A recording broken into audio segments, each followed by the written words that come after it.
The Vatican has always been a place that holds countless secrets, many of which we still know very little about. But what if I told you there are some things you probably shouldn't hear, because once you do, they might change the way you see everything? What hidden truths are buried deep inside the Vatican? That's exactly what we're going to uncover in today's video. So fasten your seatbelt as we dive into today's mystery. But first, you'll have incredible luck if you like and subscribe before this video ends.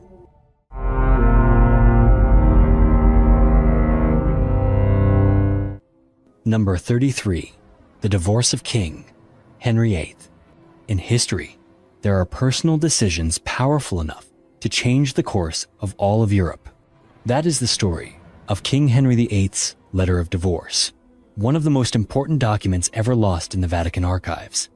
In 1530, England was in the midst of great political and religious turmoil. After many years of marriage without a male heir with Queen Catherine of Aragon, King Henry VIII decided to ask Pope Clement VII for permission to divorce.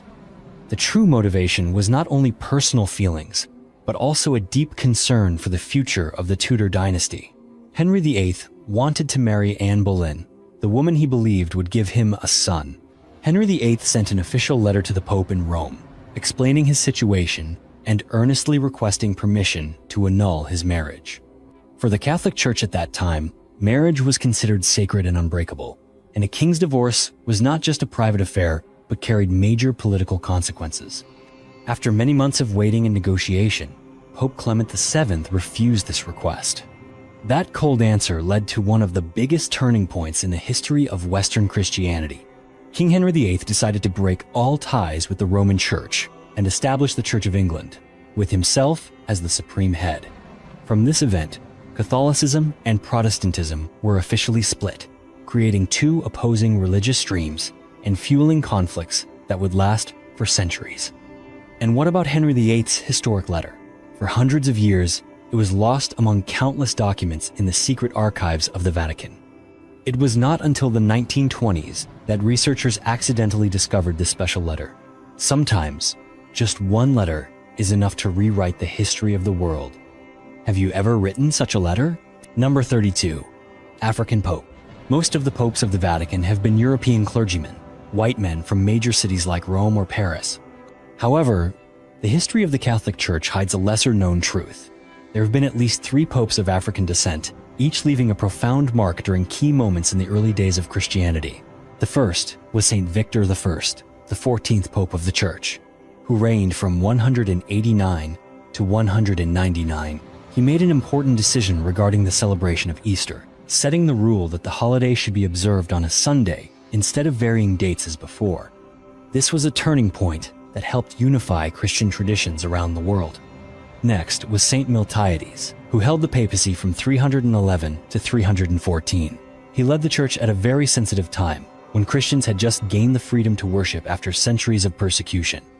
Under Miltiades, the church began conducting Mass in Latin instead of Greek, making religious teachings more accessible to the Roman people and laying the foundation for the growth of Western Catholicism. And finally, there was Saint Gelasius I, who became Pope in 492.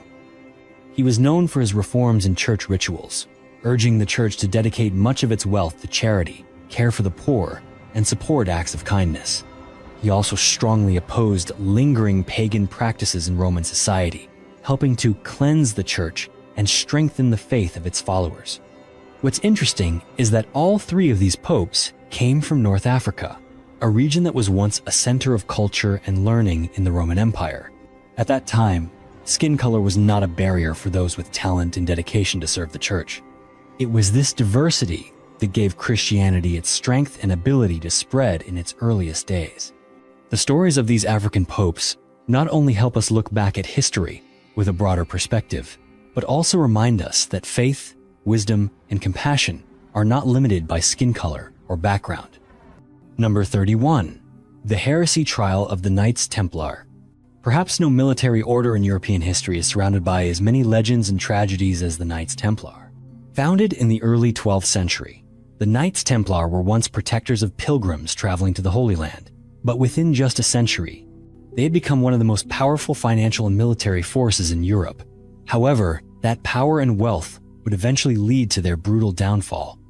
At the beginning of the 14th century, fearing the growing strength of the Templars, King Philip IV of France decided to eliminate them.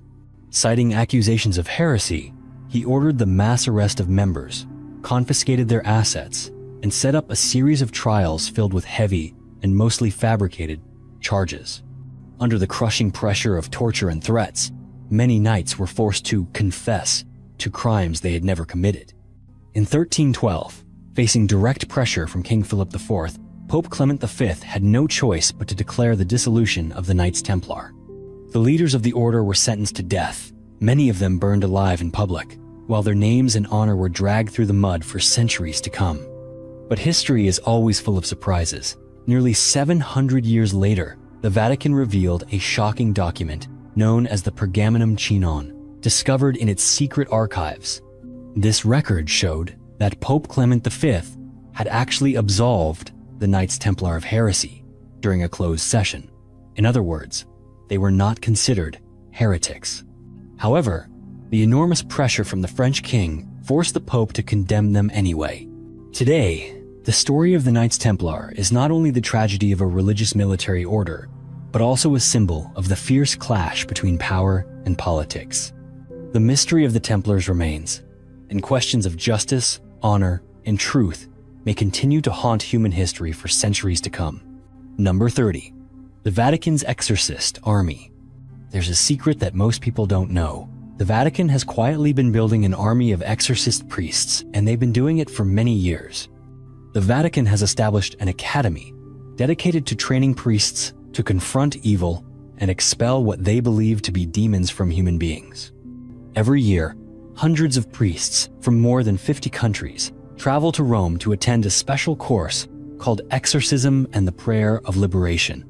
This week-long course has been held regularly since 2005.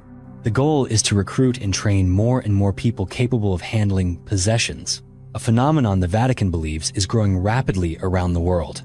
In Italy today, as many as 500,000 people each year seek out exorcisms, hoping to be freed from what they believe are supernatural forces tormenting them. Why has the number of exorcisms exploded like this?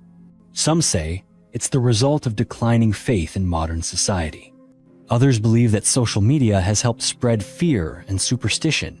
Some experts even suggest that as traditional beliefs waver, people are more likely to turn to mystical solutions to fill the emptiness inside. Faced with this rising wave of possessions, the Vatican could not sit idly by. They decided to expand their training programs, constantly recruiting more young priests into the ranks of their exorcist army, ready to respond to any case. In the course, priests don't just study theology and scripture, they also receive training in psychology, practice exorcism rituals, and listen firsthand to real-life stories from experienced colleagues. Whether you believe it or not, the number of exorcist priests is growing, and they stand ready to take up the fight between humanity and the darkness. But are these ancient rituals still truly necessary in the modern world? Or are they simply part of a tradition that never fades away? Number 29. The donation of Constantine. In the long history of Christianity, few documents have sparked as much controversy as the donation of Constantine. This was a text that appeared in the Middle Ages and was once considered ironclad proof of the Catholic Church's supreme authority. But the truth behind it is a story of calculation and deception that stretched over centuries. According to legend, this donation was written in the 4th century, when Emperor Constantine the Great was suffering from a terrible case of leprosy. In his desperation, he turned to Pope Sylvester I for help. Then, something miraculous happened. The Pope cured Constantine. Out of gratitude, the emperor didn't just hand over his power, he gave the entire western territory of the Roman Empire to the Church. For many centuries, the donation of Constantine was used as a kind of talisman for the Pope to strengthen his authority over kings and lords across Europe. Especially in the 8th century, this document became the tool that convinced Pepin the Short and his son to hand over their conquered lands to the Pope. It was a masterful game of power, where religion and politics were intertwined like two sides of the same coin. But eventually, the truth came out. In the 15th century, the Italian scholar Lorenzo Valla used his knowledge of linguistics and textual analysis to prove that the donation of Constantine was, in fact, a forgery created in the 8th century. The language, terminology, and even the historical details in the document simply could not have existed during Constantine's time. Valla exposed one of the greatest hoaxes in history, forcing all of Europe to reconsider the power of the Church and the true value of documents once considered untouchable. Number 28. Was Moses actually Prince Thutmose? In the epic stories of the Bible, Moses is always mentioned as the legendary leader who guided the Israelites across the Red Sea, escaping slavery in Egypt after a series of terrifying plagues struck the Pharaoh's kingdom. Yet behind that legend lies a theory that has sparked debate for decades. Moses may actually have been Prince Thutmose, the son of Pharaoh Amenhotep III, who was once considered the hope to inherit Egypt's throne. The name Thutmose in ancient Egyptian carries a very special meaning. Thut refers to divinity, while Mos means son or prince. This similarity has led many scholars to question whether Moses of the Bible could actually be the Thutmose of Egyptian records. If this were true, then the story of a prince cast aside from the throne, forced to leave his homeland with his loyal followers, would become more accurate than ever before. Researchers believe that after being pushed out of the royal succession, Thutmose led a group of believers beyond Egypt's borders, across the sea, to the land that is now Israel. They think it was these very people, under the leadership of Moses, or perhaps Thutmose, who laid the first foundations for Judaism. What's more, traces of old Jewish rituals and symbols still show influences from ancient Egyptian religious practices, pointing to a deep cultural and spiritual exchange that few have ever noticed. While there is still no definitive proof to confirm this theory, it opens up a completely new perspective on the connections between the great civilizations of history. Perhaps the story of Moses parting the sea is not just a miracle, but also the mark of an exile, a prince without a country, determined not to surrender to fate, and destined to write a new chapter for all of humanity. Number 27.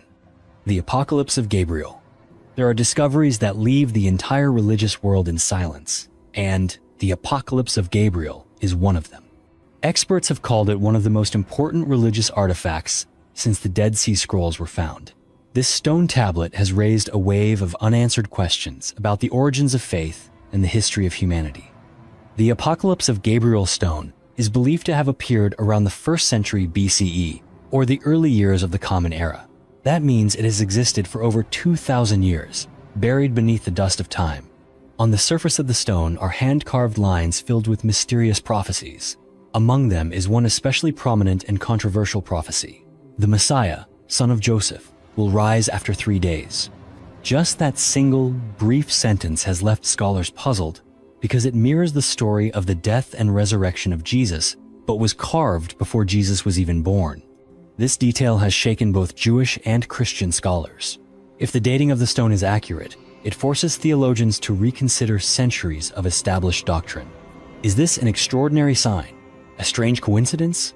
Or could it be evidence that the story of the Messiah existed among the people long before the time of Jesus? Even today, the true identity of the person who wrote those lines remains a mystery. Some scholars believe the Apocalypse of Gabriel refers to the Archangel Gabriel, who often appears in traditional Jewish and Christian stories to announce great events. Yet, no one truly knows who the real author was, or what the ultimate purpose of these prophecies might have been. Number 26. The Rainbow Body of Jesus. In the Bible, there is a strange event where Jesus appears before his 3 closest disciples, surrounded by a mystical light that seems almost otherworldly. From that image, many theories have emerged. Some scholars believe that Jesus was shining because he had reached a special state known as the rainbow body, a concept from Tibetan Buddhism describing a person who has achieved ultimate enlightenment. At that point, the physical body can transform into pure light upon death.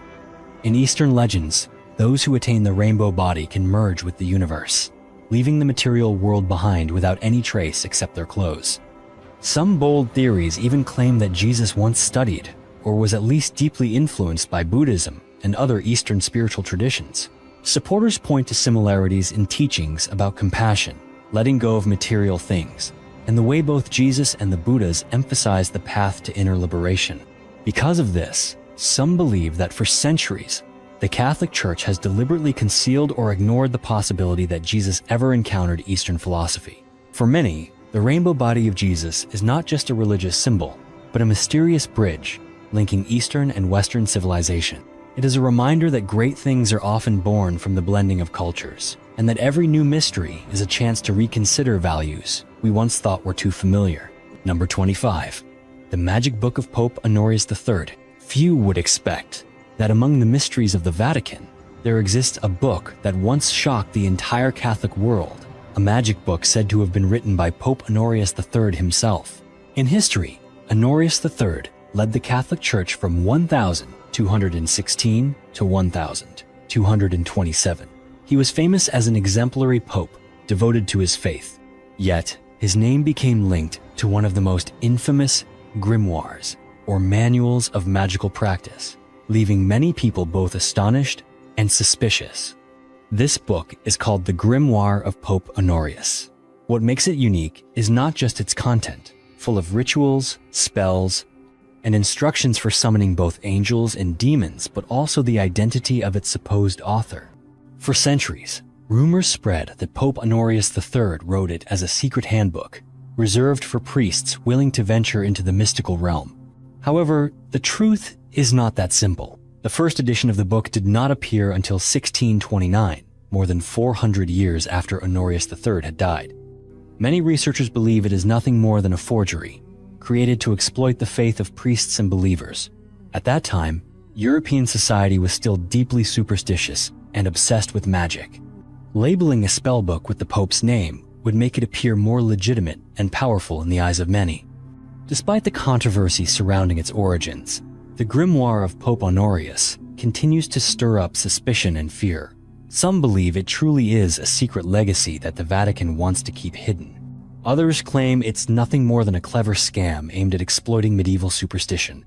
But one thing is certain, this book created a tangled link between the Church and the very magical practices that the Church itself once strongly condemned.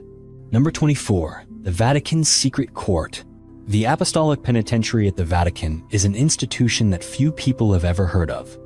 This is the secret court of the Catholic Church, a place where only the most serious sins are judged, and only the Pope himself has the authority to grant absolution. Founded more than 800 years ago, the Apostolic Penitentiary has existed almost entirely separate from the rest of the world. Its work is to handle crimes the Church considers unforgivable, such as desecrating the Eucharist, revealing the secrets of confession, or serious sexual offenses by clergy that are beyond the reach of ordinary church courts. For centuries, the work of the Apostolic Penitentiary was kept completely secret, with all records safely locked away in the Vatican archives. Only in recent years has a small part of this information begun to be revealed to the public. It's now known that this court hears only a small number of cases each year, but each one contains heartbreaking and complex stories. It could be said that the Apostolic Penitentiary is one of the oldest courts in the Vatican, a place where the greatest sins are hidden away, waiting for the day they might be brought into the light. How much longer will its secrets remain locked away? Or will everything one day be revealed to the world? Number 23. The escape routes of the Nazis. After World War II ended, Europe was thrown into chaos, with countless Nazi war criminals facing prosecution. Yet as many as 90% of former Nazis managed to escape from Europe, and most of them did so by passing through Italy, thanks to a secret network known as the Rat Line.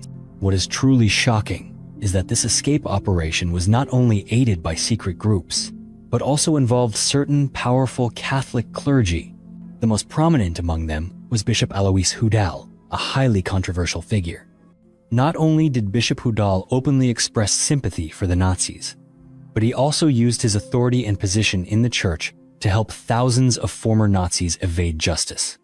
With his extensive connections in Rome, Hudal provided forged documents and created new identities for notorious war criminals.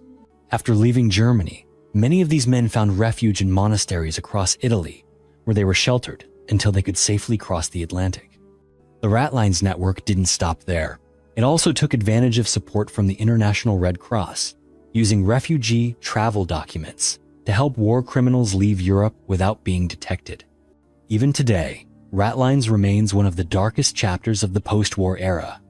It raises serious questions about responsibility, morality, and a silence that lasted for decades. Number 22. The Bible Code. The Bible has always inspired countless people to believe in miracles and mysteries, but in the late 20th century, a book sparked a new wave of controversy, The Bible Code, by author Michael Drosnin. In this book, Drosnin claimed to have found prophetic codes hidden deep within the pages of the Bible, codes he believed could predict the future of humanity. His method relied on something called the equidistant letter sequence, or ELS for short. The theory is fairly simple. You pick a letter in the text, then skip a specific number of characters to form a new word or phrase. Using this technique, Drosnin claimed to have discovered a series of predictions about major world events, such as the assassination of President John F.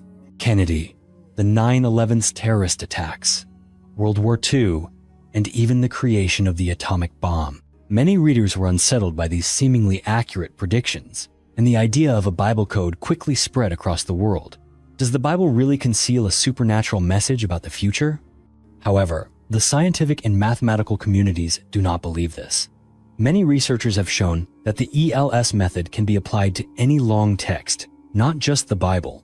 People have run the same experiment on Moby Dick, and even modern novels, discovering countless predictions, from the death of Martin Luther King to natural disasters. This proves that these messages are simply coincidences created by rearranging letters. Even so, the Bible Code remains one of the most fascinating mysteries of modern times. Does the Bible truly hold God's secret code, or is it all just a game humans play with words? Perhaps everyone will have to find their own answer. Number 21. The Christ Myth. There is a bold theory that raises a question which has left many people puzzled. Is it possible that Jesus never existed at all? According to this theory, Jesus Christ was not a historical figure, but simply a product of imagination, like the legends written down through the centuries. One of the most prominent supporters of this idea is Earl Doherty, a Canadian author and historian. Doherty not only doubts the existence of Jesus, but also claims that Jesus played almost no role in the actual birth of Christianity. In his view, the stories of Jesus' life and sacrifice are really just familiar mythological patterns, ones that have appeared in many ancient cultures. This has sparked one of the greatest debates among scholars. Are the Gospels in the Bible historical records, or are they symbolic works of literature? Some scholars believe the Gospels are like ancient biographies, describing the life of a real person with events that can be verified. However, more and more voices are challenging this idea. They point out that details from Jesus' life, from his miraculous birth, to a virgin mother, to his supernatural miracles, to his painful death on the cross, and his resurrection, are all motifs commonly found in the myths of many civilizations, such as Egypt or Greece. If Jesus was a real historical figure, why are there no non-Christian records clearly documenting his life from the same era? Most of what we know comes from later writers, who lived hundreds of years after the actual events. This only adds to the doubts about the authenticity of what is recorded in the Bible. Some even believe that deep within the secret vaults of the Vatican, there are still documents that have never been made public, ones that could overturn the entire story of Jesus Christ. Rumor has it that the Vatican possesses evidence showing Jesus was simply a character invented by humans, created to bring hope, order, or power to a community during a time of chaos. However, up to now, no such document has ever come to light. And this very mystery only makes the story of Jesus all the more endless as a subject for debate. So, what do you think? Feel free to share your opinion in the comments below. Number 20. The Sethians. When it comes to the mysterious sects in the history of Western religion, few people know of the Sethians, a unique branch of the Gnostic movement that existed even before the early days of Christianity. The Sethians believed that Seth, the third son of Adam and Eve, was not just a figure in the Bible, but the embodiment of the divine itself, carrying with him a secret trove of knowledge meant to unlock the greatest mysteries of the universe and of humanity. What set the Sethians apart was their doctrine. Adherents of this sect blended the profound viewpoints of ancient Greek philosophy, especially the ideas of Plato and Parmenides, into their faith. To them, the universe was created by an invisible God, a transcendent being, wholly good and existing far beyond the limits of ordinary human comprehension. Yet, alongside this God, there emerged a malevolent deity named Yaldabaoth, who created the material world for the sole purpose of imprisoning human souls within flesh, preventing them from ever attaining true freedom. According to Sethian belief, the only path to liberate the soul was to overcome the bonds of the material world. They saw the act of eating the forbidden fruit in the Garden of Eden not as a sin, but as the very first step in humanity's defiance against the oppressive power of the evil deity, a courageous pursuit of truth that lies beyond the rigid rules imposed by this world. However, as Christianity flourished and gradually became the dominant faith across Europe, Gnostic groups like the Sethians were branded as heretics. They were harshly persecuted, their teachings destroyed, and they slowly faded from the course of history.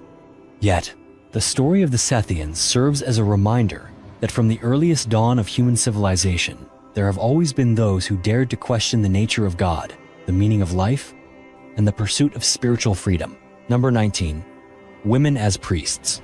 There is a mystery that has left many people wondering, have women ever served as priests?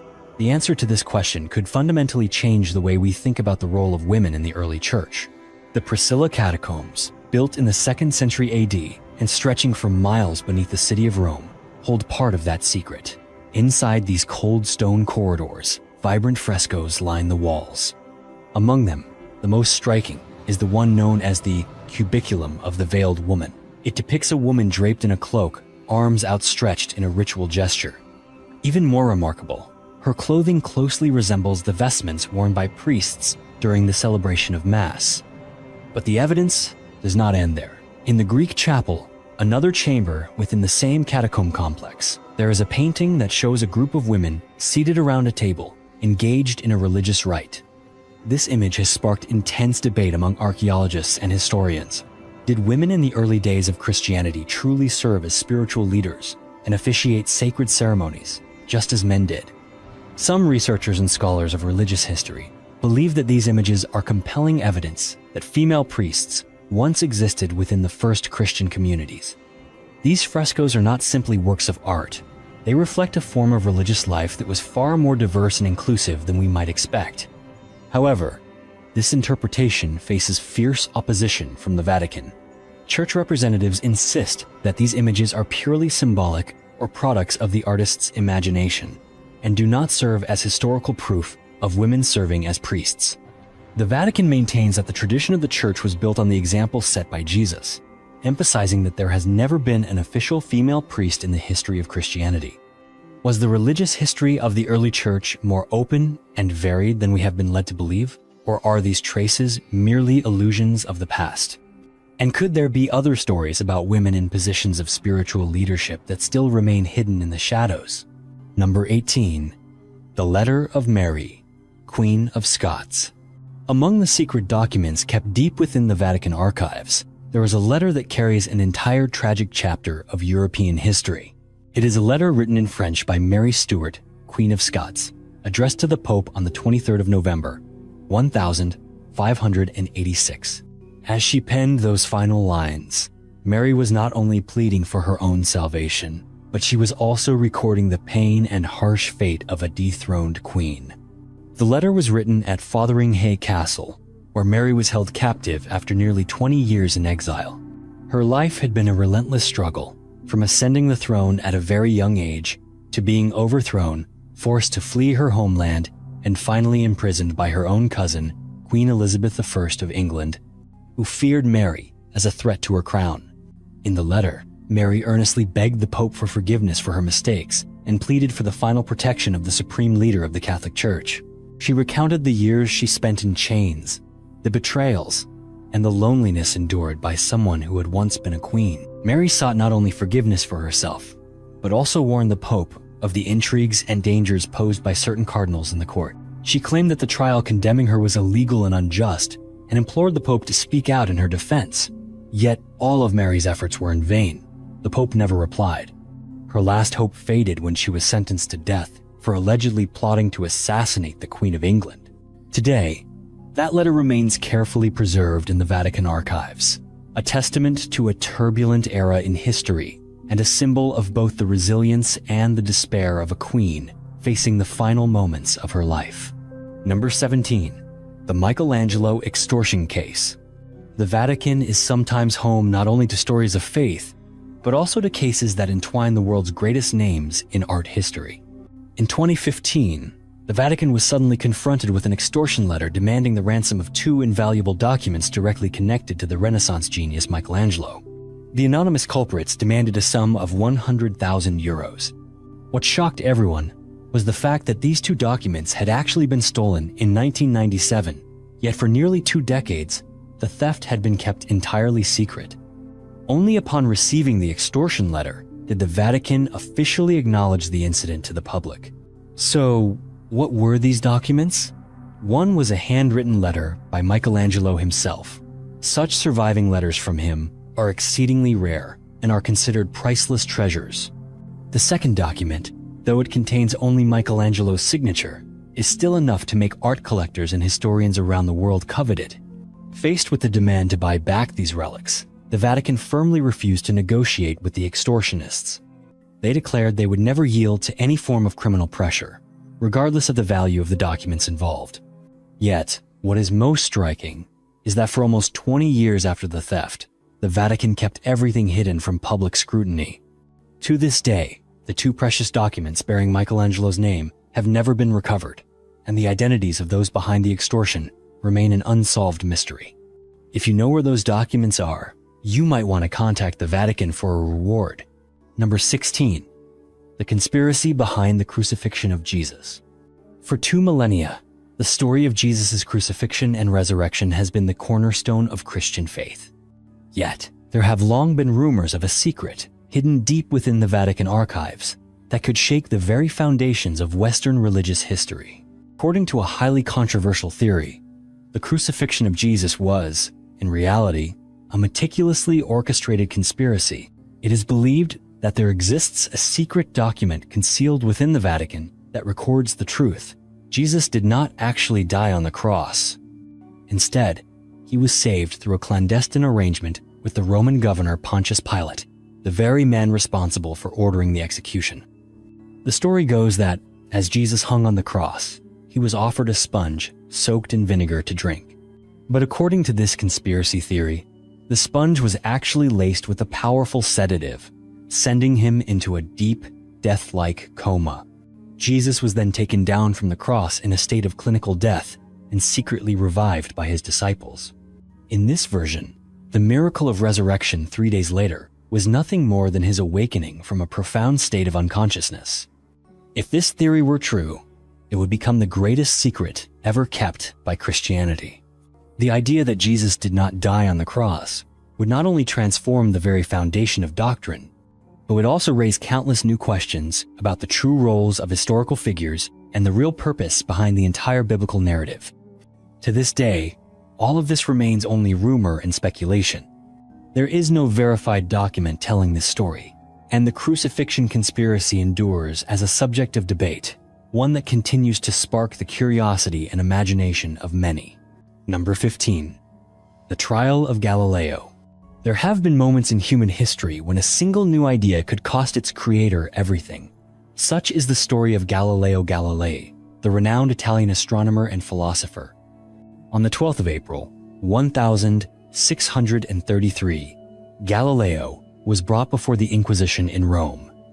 He was accused of publicly defending heliocentrism, the theory that the Earth is not the center of the universe, but instead revolves around the sun. At a time when the Catholic Church insisted that the Earth stood still, this was a dangerous idea, one that threatened to undermine the faith and authority of all of Europe. Before a panel of stern judges, Galileo was forced to defend the theory he had dedicated his life to studying, yet the pressure from the Church was overwhelming. He was found guilty of heresy and paid for it with his freedom. Instead of being sentenced to death, Galileo was condemned to house arrest for the rest of his life, spending his final years in solitude. Few people know that the official records of this historic trial were kept secret for centuries in the Vatican archives. These documents are not merely legal records. They are evidence of an era in which science and religion stood on opposite sides of a great divide. It was not until 1992 nearly 360 years later, that the Vatican formally acknowledged its mistake in condemning Galileo. That belated decision served as an apology to a great scientist, a man who devoted his life to the pursuit of truth, even at the cost of his own freedom. Number 14. The Vatican's Silver Hammer. When it comes to the most secretive and enigmatic rituals in the history of the Catholic Church, few things are as intriguing as the story of the Vatican Silver Hammer. While much of the world believes that the confirmation of a person's death requires nothing more than a doctor's presence, the passing of a pope is considered such a momentous event that it comes with its own unique and rather eerie set of rituals.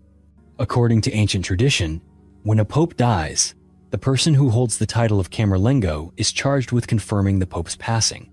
To ensure that the pope is truly no longer alive, the Camerlengo uses a small silver hammer to gently tap the pope's forehead 3 times. If there is no response, the pope's death is officially confirmed. After this solemn act, the fisherman's ring is also destroyed, smashed with that same silver hammer, as a way of closing the chapter on the old papacy and preparing for a new era in the church. There has been much debate about whether the ritual of tapping the silver hammer on the Pope's forehead is still practiced today, as the Vatican continues to keep these procedures behind tightly closed doors. Many sources suggest that, nowadays, only the reading of the Pope's name and the destruction of the ring remain, while the silver hammer is preserved as a symbol of tradition. If you have any information about the whereabouts of the Vatican's silver hammer, feel free to share it in the comments below this video. Number 13. The bejeweled skeletons of the church. In 1978, in a quiet suburb of Rome, a group of workers digging the soil to plant grapevines accidentally uncovered an ancient underground passage. As they followed the dark corridor, a scene both chilling and overwhelming unfolded before their eyes. They found row upon row of human bones stacked high, with no end in sight. By some estimates, the number of skeletons there reached as many as 750,000. These remains once belonged to early Christian believers, people who had died during persecutions, plagues, or poverty. After being discovered, their fate once again took a turn that no one could have foreseen. During the 16th and 17th centuries, as the Reformation swept across Europe, the Catholic Church was plunged into a profound crisis. Many people left the Church, challenging the authority of the Vatican. In response, the Church decided to use these anonymous remains to rekindle faith and awe among the faithful. Monks began excavating skeletons from the Roman catacombs and quickly declared them to be the relics of ancient martyrs. Once selected, each skeleton was carefully cleaned, reassembled, and then lavishly adorned with gold, silver, gemstones, and precious silks. Many skeletons were even fitted with crowns, and some held scepters or staffs. When these bejeweled skeletons were put on display in churches, crowds flocked to see them, considering their presence a miracle. For many, the chance to behold a glittering holy relic with their own eyes was tangible proof of the closeness between humanity and heaven. But not everyone was convinced, especially the Protestant groups, who saw the whole practice as little more than a display of wealth by a church desperate to maintain its power. From this, a holy relic collecting movement spread across Europe. Noble families, merchant guilds, and even small towns all sought to acquire a skeleton certified by the Vatican as a saint. It was not unusual to see such relics proudly displayed in churches. There were even entire groups of monks dedicated to transporting these skeletons along the roads from Rome to Germany. Every place the holy bodies appeared became the site of a major event, boosting the prestige of the Vatican. With the rise of the Enlightenment, people began to question the authenticity of these relics. Some countries, such as Austria under Emperor Joseph II, ordered that undocumented remains be destroyed or reburied. Even so, to this day, many churches in Germany, Austria, and Switzerland still preserve these bejeweled skeletons as part of their history. Have you ever seen one of these skeletons yourself? Feel free to share your thoughts in the comments below. Number 12. The 30 pieces of silver of Judas. When it comes to betrayal, few images are as haunting as the moment Judas Iscariot accepted 30 pieces of silver to betray Jesus. For generations, people have wondered just how much were those 30 coins worth, and what ultimately became of them. What seems at first to be a minor detail in the Bible only reveals more layers of mystery the deeper you look, layers that stretch all the way to the present day. In ancient times, 30 pieces of silver was not a great fortune. Scholars believe they were likely 30 shekels of Tyre, a type of silver coin commonly used throughout the Middle East. Each shekel weighed about 14 grams of nearly pure silver. If converted to today's value, the sum Judas received would barely surpass $300. It is almost unfathomable that, for so little, he left an indelible stain on the history of faith. After Jesus was arrested, Judas quickly realized the enormity of his mistake. He tried to return the silver to the priests, but was refused. The coins were later used to buy a piece of land known as the Field of Blood, a burial ground for strangers without kin. As time passed, the fate of the 30 pieces of silver became the subject of countless legends. During the Middle Ages, coins said to be from Judas began to surface in holy relic collections across Europe. Many believed these were the original coins, passed through the hands of kings, and perhaps even still hidden somewhere in the Vatican's vast treasury. According to some legends, anyone who possesses a coin from Judas will be plagued by bad luck or cursed by the very mark of betrayal. So, would you want to own such a coin? Number 11. The Jewish treasure in the Vatican's basement. There are treasures that not only enrich their possessors but are entwined with the fate of civilizations spanning thousands of years. Among these, the legendary menorah is perhaps the most famous religious artifact ever stolen, and to this day, many believe it lies hidden somewhere in the secret vaults beneath the Vatican. The story begins in the year 70 AD, when Jerusalem burned under the boots of Roman legions led by General Titus. After storming the most sacred temple of the Jewish people, Roman soldiers seized everything of value, including the solid gold menorah, the most sacred symbol of Judaism. Even now, the image of Roman soldiers carrying the menorah is carved in striking detail on the Arch of Titus in Rome. After their victory, the Romans paraded the menorah through crowded streets before storing it in their imperial archives. From that moment onward, the fate of the menorah became a great mystery. Some theories suggest it was hidden deep underground when Rome was invaded by northern tribes. Others believe it was buried alongside the Visigoth king Alaric during his retreat from the city. Still, others claim it was taken to Carthage, then captured by the Byzantines, and ultimately vanished amid the chaos of history. Yet, it is possible that the menorah never left Rome. Many scholars and archaeology enthusiasts believe it is kept somewhere in the Vatican's secret chambers. Some even insist they have glimpsed the menorah or other treasures of the temple inside the church's closely guarded storerooms. Yet the Vatican has never confirmed or denied these rumors. What truly happened to the menorah remains a question no one can answer with certainty. Is the Vatican holding one of the most sacred relics of the Jewish people, or is it merely a legend passed down through the generations? Number 10. The Street Olin Blood of Jesus. The story of the theft of the Holy Blood in France is a vivid example of a historical tale that is both humorous and tense, but also full of surprises. The incident took place in a small town in northern France. A group of thieves broke into an old church at night, intending to steal gold, silver, or other valuable antiques. When they saw an elaborately decorated golden box displayed prominently on the altar, they immediately thought they had hit the jackpot. The thieves took the box, convinced it was real treasure. It was only when they got home that they realized inside the box was not gold, silver, or jewels, but a small vial said to contain the blood of Jesus. This discovery left the thieves terrified. They were not only worried about the law, but also shaken by the idea of holding something many believe is sacred. Not knowing what to do with the item, the thieves contacted Arthur Brand, a famous art theft investigator in Europe. They had only one request: take the box back as soon as possible and ask no further questions. In the end, the precious relic was returned to its sacred place. The case closed with relief for both those who returned it and those who received it. But it also left everyone thinking. Sometimes, the greatest treasure isn't about material value, but about faith, and about things that go far beyond what people can ever measure. Number 9. The Secret Books of Moses. Among ancient religious mysteries, few things have sparked as much curiosity and debate as the 6th and 7th books of Moses. These texts are said to have been banned or even hidden away by the Vatican because of the powers they are believed to contain, powers that go far beyond anything found in any official Holy Scripture. Legend has it that, after writing the first 5 books that laid the foundation for Judaism and Christianity, Moses left behind 2 secret books, passing them down to chosen successors as a handbook for controlling supernatural forces. For thousands of years, however, no one openly mentioned them in official records. It wasn't until the 18th century in Europe that the first printed copies of the 6th and 7th books of Moses began to appear, and they quickly spread among occultists, witches, and minority communities who still believed in ancient magic. What sets these 2 books apart from all other scriptures is their strange and unsettling content. It is said that each page holds a world of spells for calling rain, commanding storms, healing incurable diseases, summoning angels, or even speaking with the dead. The pages are filled with ancient symbols and mysterious diagrams that people once believed could be used to summon invisible forces.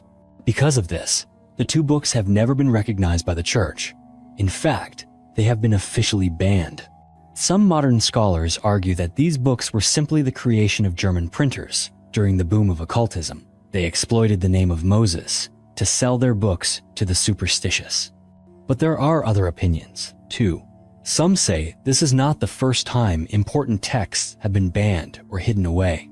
Perhaps the 6th and 7th books of Moses are actually a compilation of secret magical practices passed down orally over thousands of years, packaged under Moses' name to give them a sacred aura and to avoid destruction. Some researchers even suggest that the Vatican holds the original versions of these books in its secret archives, because the spells within are powerful enough to break the very framework of faith. Whatever their true origin, the 6th and 7th books of Moses have left a deep mark on popular culture. Number 8. The French Freemason Case and the Catholic Church. You might be surprised to learn that the Roman Catholic Church still maintains an extremely strict stance toward Freemasonry, a mysterious organization present in many countries around the world. The relationship between the Church and the Freemasons has never been smooth. To the Vatican, Freemasonry has always been seen as an outsider force, often viewed as opposing traditional Christian values. The most recent story that stirred up all of France happened in 2013, in a small village in the Alps. The central figure was Father Pascal Vessin, a dedicated priest who had served his local Catholic community for nearly a decade. But in a short time, he suddenly became the center of a major controversy, simply because he was a member of a Freemason lodge in France. The Vatican did not just issue a warning or a reminder. They decided that Father Vessin would be stripped of all his positions in the church. Immediately, he had to stop all pastoral work and leave the parish he had treated his family for so many years. This decision shocked parishioners and triggered fierce debate in the French press and society. Why was the church so harsh? Is Freemasonry really so dangerous? And are there secrets between the Vatican and mysterious organizations like the Freemasons that the public has never known about? Father Vessin's case is not the first of its kind. For centuries, the Catholic Church has repeatedly spoken out against Freemasonry, even issuing multiple excommunication decrees against anyone who joins. According to the official stance of the Vatican, the values, secret rituals, and intricate network inside Freemasonry are not compatible with the Christian faith. But what's notable is that Freemasonry itself denies all accusations of being a cult or of any underground activity. They claim to be simply a group of people dedicated to charity, encouraging free thought, and not opposing the church at all. Still, the secret rituals, the whispered stories about the organization's influence, and their connections with many prominent historical figures have built a shroud of mystery around them. In the end, the case of Father Vessin is just a small glimpse into the complex relationship between 2 of the world's most influential forces. It raises a question that, even now, has no answer. What secrets still remain between the Vatican and mysterious organizations like the Freemasons? Number 7. The canonization of Joan of Arc, tragedy, and the Church's transformation. The story of Joan of Arc is one of history's greatest tragedies, and it stands as a clear example of the complex changes within the Catholic Church over time. In 15th century France, Joan of Arc rose up to lead the French army, helping to free her country from English occupation. Her victories became an endless source of inspiration, not only for people in France, but for millions around the world. But Joan's glory did not last long. In 1431, she was captured and brought to trial by a court established by the Catholic Church itself. She was charged with heresy and witchcraft simply because she claimed to hear the voices of saints and dared to wear armor like a man. Throughout the trial, Joan faced harsh accusations and even betrayal from those she had once fought to protect. After a year of imprisonment and relentless interrogation, Joan was finally forced to sign a confession of guilt. But only a short time later, she reaffirmed her innocence. The church, of course, did not forgive her. They ordered Joan to be burned alive in Rouen main square. As a heartbroken crowd looked on, the image of the brave young woman standing in the flames, clutching a cross, became a symbol of sacrifice and unshakable faith. But history did not end there. 20 years after Joan's death, the Catholic Church held a retrial and officially cleared her name. It was not until 1920, almost 500 years after she was burned at the stake, that the Vatican officially declared her a saint, Saint Joan of Arc. Joan of Arc's story is not just a personal tragedy. It also reflects the internal conflicts and transformations of the Church over the centuries. Someone once condemned as a heretic was ultimately honored as a symbol of courage and loyalty. The canonization of Joan of Arc leaves many to wonder. How many other lives have been wrongly judged by history, only to have justice restored centuries later? Number 6. The Jar of Manna, the mystery of divine food. There are stories in the Bible that go beyond miracles. They become mysteries that have fascinated humanity for thousands of years.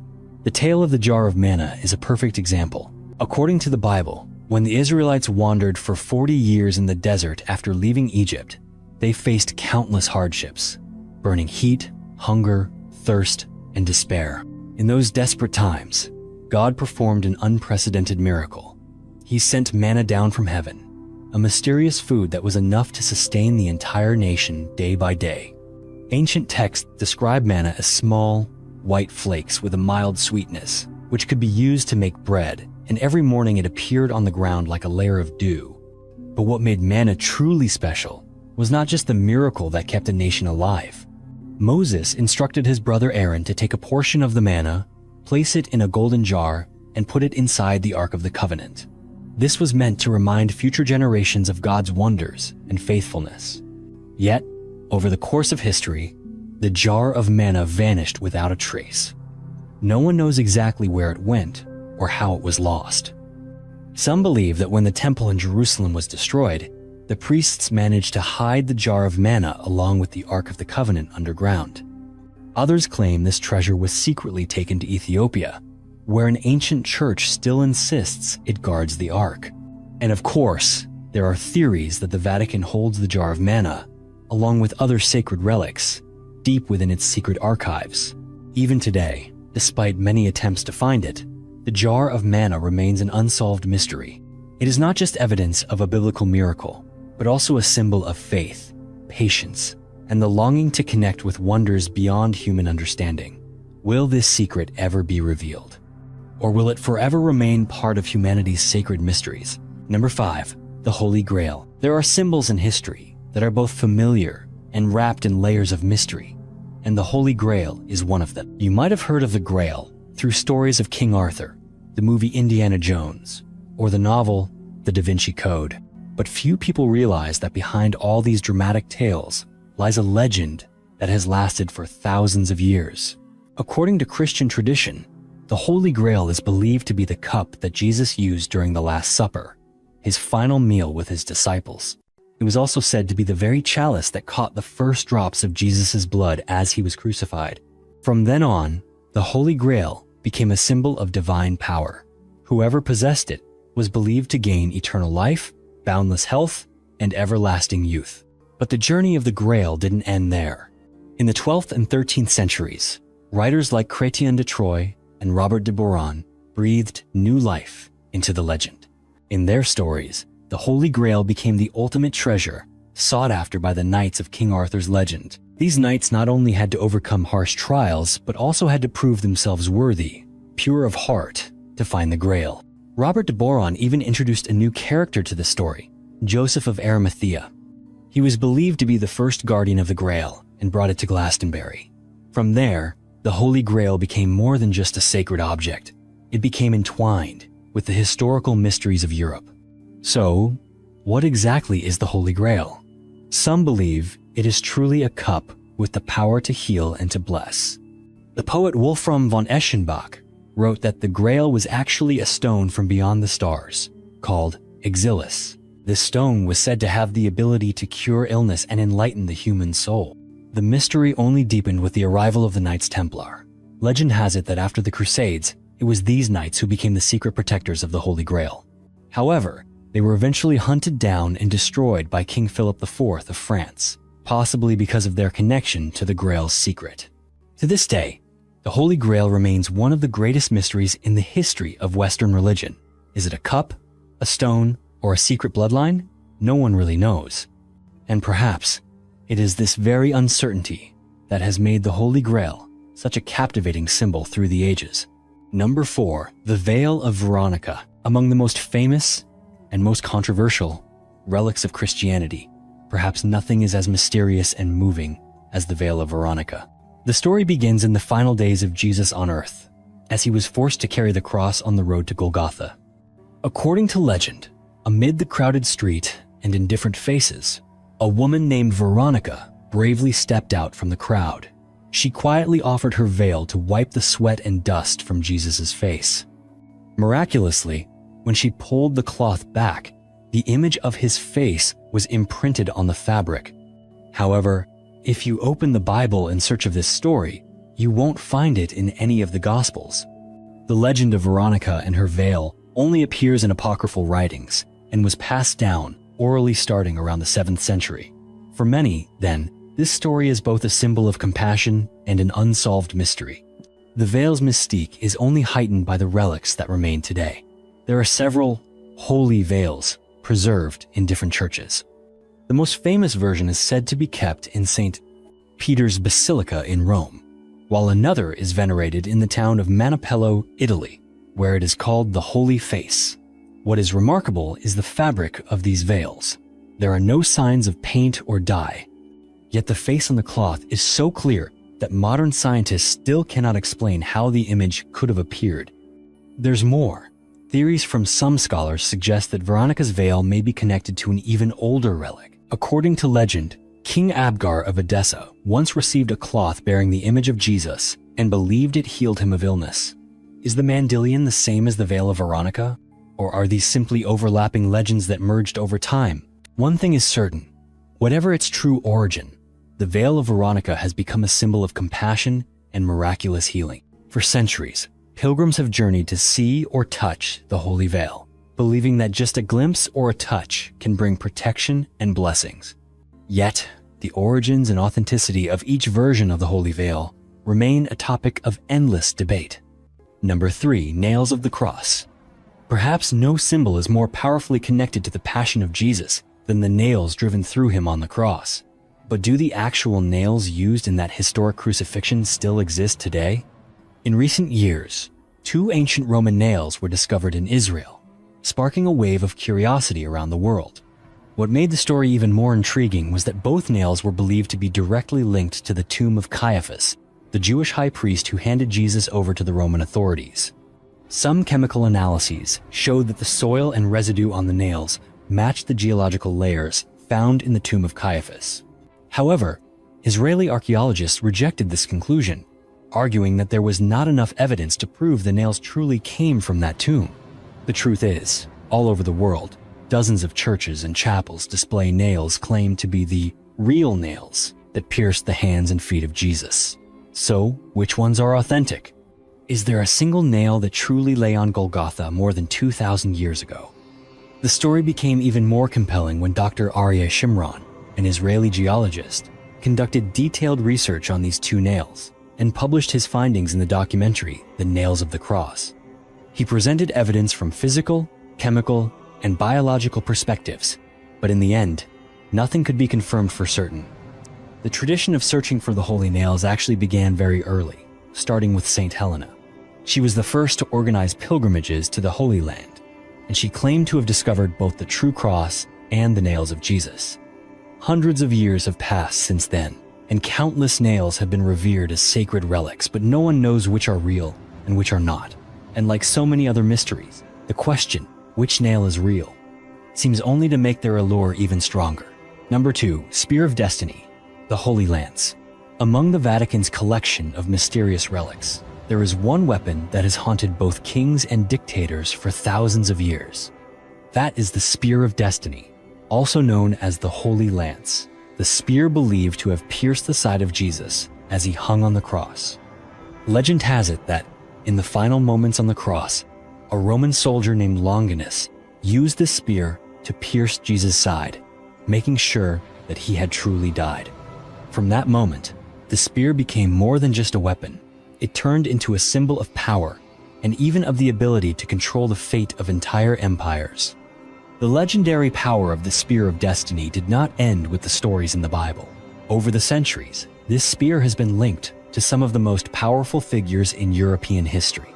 Constantine the Great, the first emperor to make Christianity the official religion of Rome, was said to have possessed the spear and to have won his battles thanks to its miraculous power.